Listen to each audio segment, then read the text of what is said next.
नमस्कार दोस्तों, मैं विजय कुमार आपका स्वागत करता हूं आपके अपने YouTube channel true and details में। तो दोस्तों, ये हमारा सामान्य अध्ययन का प्रैक्टिस सेट 45 होगा, जिसमें हम 25 महत्वपूर्ण प्रश्न को करवाएंगे।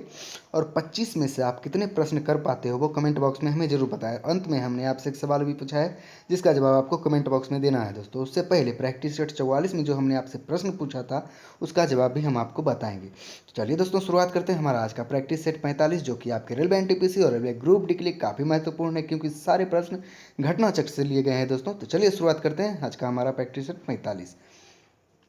हमारा पहला प्रश्न है, पादप विज्ञान में किसका अध्ययन किया जाता है? 1 जीवाणुओं का, 2 विषाणुओं का, 3 मनुष्य का, 4 पौधों का। तो इसका सही आंसर होगा दोस्तों ऑप्शन 4 पौधों का। पादप विज्ञान में पौधों का अध्ययन किया जाता है। तो चलिए दोस्तों, आगे की ओर बढ़ते हैं। मगरमच्छ के बच्चे को क्या कहा जाता है? 1 शावक, 2 हैचलिंग, 3 पिल्ला, 4 टिड्डी।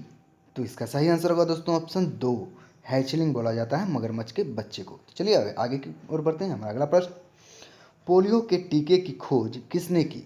1 एडवर्ड जेनर ने, 2 लुई पास्चर ने, 3 जोनस सॉल्क ने, 4 इनमें कोई नहीं। तो इसका सही आंसर होगा दोस्तों ऑप्शन 3 जोनस सॉल्क ने की थी पोलियो के टीके की खोज। तो चलिए अगले प्रश्न की ओर बढ़ते हैं।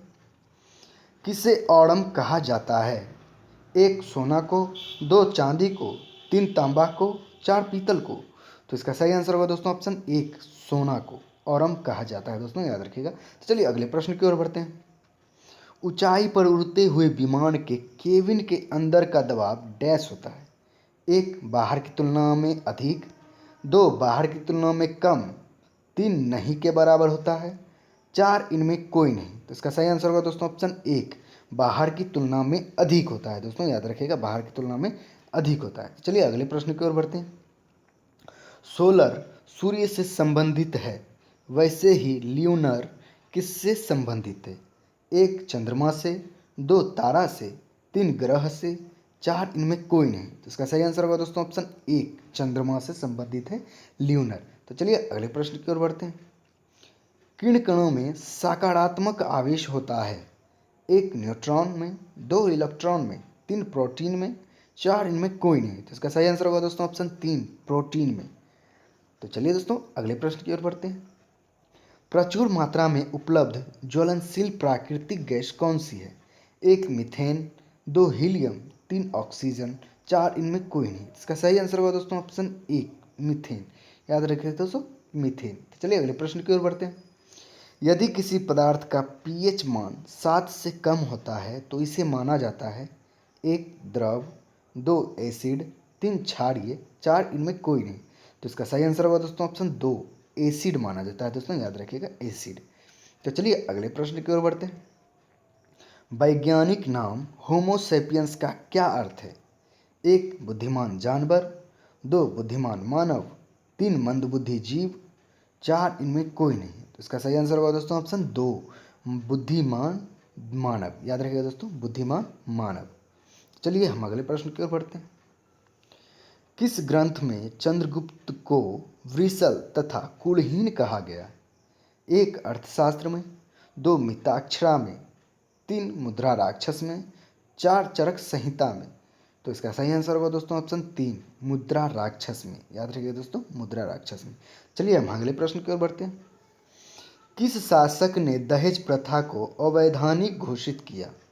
1 देवराय 1 ने, 2 देवराय 2 ने, 3 देवराय 3 ने, 4 देवराय 4 ने। तो इसका सही आंसर होगा दोस्तों ऑप्शन 2 देवराय द्वितीय ने। याद रखिएगा दोस्तों, देवराय द्वितीय ने। तो चलिए अगले प्रश्न की ओर बढ़ते हैं।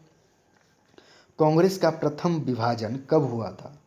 1 1886 में, 2 1899 में, 3 1907 में, 4 1920 में। तो इसका सही आंसर होगा दोस्तों ऑप्शन 3 1907 में हुआ था कांग्रेस का प्रथम विभाजन। तो चलिए हम अगले प्रश्न की ओर बढ़ते हैं। आज़ाद हिंद फौज की महिला शाखा का क्या नाम था? 1 Indira Gandhi regiment, 2 Sarojini Naidu regiment, 3 Annie Besant regiment, 4 रानी झांसी रेजिमेंट। तो इसका सही आंसर होगा दोस्तों ऑप्शन 4 रानी झांसी रेजिमेंट। याद रखिएगा दोस्तों, रानी झांसी रेजिमेंट। चलिए हम अगले प्रश्न की ओर बढ़ते हैं। राज्य विधानसभा में कुल कितने सदस्य होंगे, यह किस अवयव पर निर्भर करता है? 1 विधायकों की संख्या पर, 2 राज्य की जनसंख्या पर, 3 निर्वाचन आयोग पर, 4 राज्यपाल पर। तो इसका सही आंसर होगा दोस्तों ऑप्शन 2, राज्य की जनसंख्या पर निर्भर करता है दोस्तों। तो चलिए हम अगले प्रश्न की ओर बढ़ते हैं।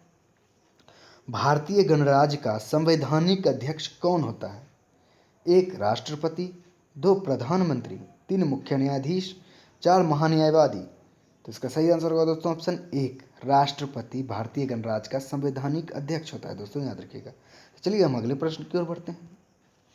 विश्व की कौन सी नदी भूमध्य रेखा को 2 बार काटती है? 1 अमेजन नदी, 2 गंगा नदी, 3 ब्रह्मपुत्र नदी, 4 कांगो नदी।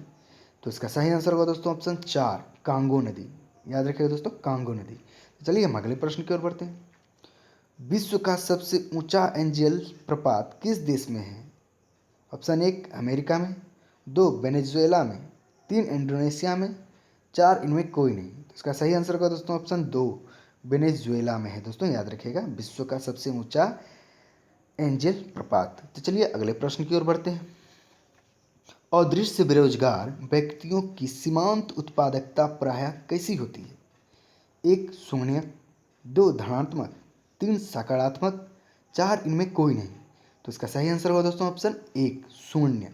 याद रखिएगा दोस्तों, शून्य या ऋणात्मक, ये दोनों भी बोल सकते हैं, शून्य व ऋणात्मक। चलिए हम अगले प्रश्न की ओर बढ़ते हैं। भारत में राष्ट्रीय आय का सबसे पहले अनुमान किसने लगाया था? 1 बेरोलॉग ने, 2 कैनिन ने, 3 दादा भाई नौरोजी ने, 4 इनमें कोई नहीं।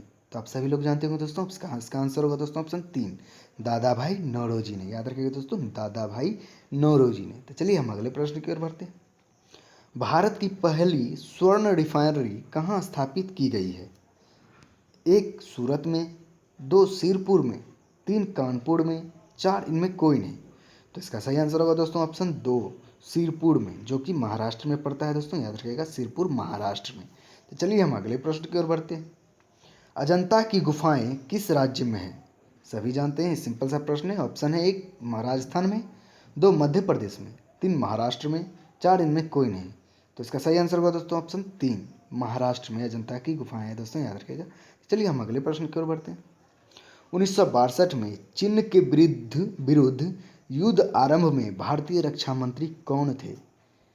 1 वल्लभ भाई पटेल, 2 कृष्णा मेनन, 3 जेबी कृपलानी, 4 इनमें कोई नहीं। तो इसका सही आंसर होगा दोस्तों ऑप्शन 2 कृष्णा मेनन। याद रखिएगा दोस्तों, कृष्णा मेनन। चलिए हम अगले प्रश्न की ओर बढ़ते हैं। ब्रिटेन की लौह महिला किसे कहा जाता है? 1 मार्गरेट थैचर को, 2 एंजेला थैचर को, 3 ग्रेट हेनरी को, 4 इनमें कोई नहीं। इसका सही आंसर होगा दोस्तों ऑप्शन 1 मार्गरेट थैचर को बोला जाता है ब्रिटेन की लौह महिला। तो चलिए हम आखिरी प्रश्न की ओर बढ़ते हैं, जो हमारा आखिरी प्रश्न है। एड्स के प्रति जागरूकता हेतु कौन सी एक विशेष रेलगाड़ी चलाई गई थी? 1 Thar express, 2 Humsafar express, 3 red ribbon express, 4 इनमें कोई नहीं। तो दोस्तों ये बड़ा सिंपल सा आपके सामने ऑप्शन है, जो भी देखेगा रेड रिबन ही लगाएगा। तो इसका सही आंसर होगा दोस्तों ऑप्शन 3 रेड रिबन एक्सप्रेस। याद रखिएगा दोस्तों, रेड रिबन एक्सप्रेस। तो चलिए दोस्तों, हमने जो प्रैक्टिस सेट 44 में आपसे प्रश्न पूछा था, उसका जवाब हम आपको पहले बताते हैं, तब हम आपके लिए एक प्रश्न पूछेंगे। तो प्रश्न था, भारत में किस एकमात्र राज्य में कॉमन सिविल कोड है? तो इसका सही आंसर होगा दोस्तों ऑप्शन 4 गोवा में। याद रखिएगा दोस्तों, गोवा में। तो चलिए आज के लिए जो प्रश्न है सो देख लेते हैं, आपके लिए क्या प्रश्न है आज। प्रश्न है, पंचशील का सिद्धांत किस धर्म से संबंधित है? ऑप्शन आपके सामने है दोस्तों। पहला ऑप्शन है हिंदू धर्म, दूसरा है जैन धर्म, तीसरा है बौद्ध धर्म, चौथा सिख धर्म। तो अगर आपको इसका जवाब मालूम है तो कमेंट बॉक्स में हमें जरूर बताएं दोस्तों। अगर ये वीडियो पसंद आया हो तो कृपया लाइक करें, शेयर करें और मेरे चैनल को सब्सक्राइब करके बेल आइकन को दबा दीजिए, ताकि जितने भी मैं प्रैक्टिस सेट का वीडियो डालता रहूँगा उसका नोटिफिकेशन सबसे पहले आपको पहुँचेगा दोस्तों। तो चलिए दोस्तों, आज तक के लिए इतना ही। बहुत बहुत धन्यवाद। जय हिंद, जय भारत।